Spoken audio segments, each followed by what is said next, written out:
There wasn't one, not two, but three major earnings calls from retailers today.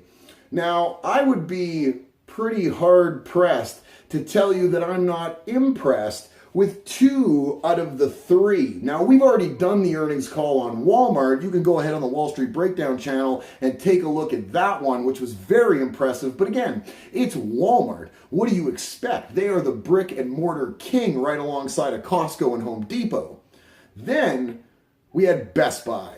Best Buy, once a phenomenal company doing all sorts of great things out there, but unfortunately, Best Buy helped to usher in the technological age, and because of that technological age, it's ushering Best Buy slowly out their own door. I'm Cody from Wall Street Breakdown. In our third retail earnings call today, it might be the most impressive one. The company that you wouldn't think is doing so well and has actually been doing really well for a really long period of time. They're really turning it around over at the Gap. That's right. The Gap's earnings per share of 58 cents beat the street by 4 cents. Revenues of $3.84 billion. They're still selling a lot of clothes. Beat the street by 80 million, and that's up 1.1% in revenue year over year. Now, this is the fourth straight quarter at Best Buy of comparable sales growth. Now, in the quarter last year that mimics this quarter, they were off by 1%. This year, up 3%. And like I said, 4 straight quarters. So since that quarter from last year, they've been really turning it around at the Gap.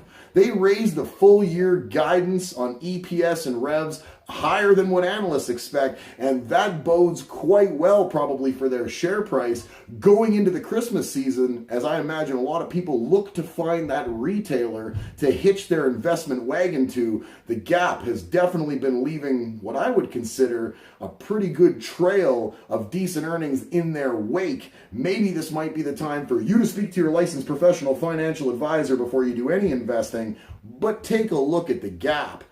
In the Gap's body of work, they don't just own the Gap stores, they also own Old Navy and Banana Republic. Across the Gap, Old Navy's comparable store sales up 4%, so growing fairly significantly at Old Navy. They do make nice jeans.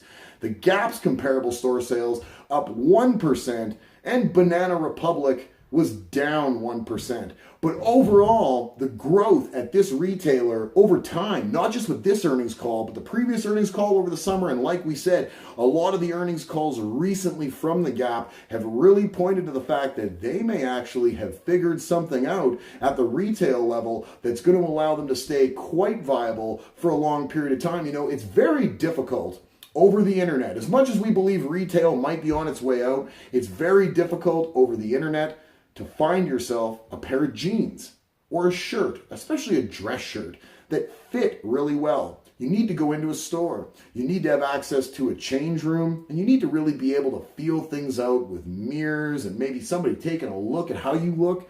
But you need all that kind of stuff if you're planning on walking around, looking good. That's just the way things are going to work. Gap definitely has helped people do that because they're still comfortable enough going into the Gap and paying what probably is a little bit more markup to keep the Gap's lights on, but to find the right pair of clothes that they're looking for, rather than save a little bit of money, buy it over the internet, and find out that for every pair of clothes you buy, maybe you get 50% of what you were hoping to get, because things are just not going to fit as well when you read measurements on the internet as when you put them on in the store.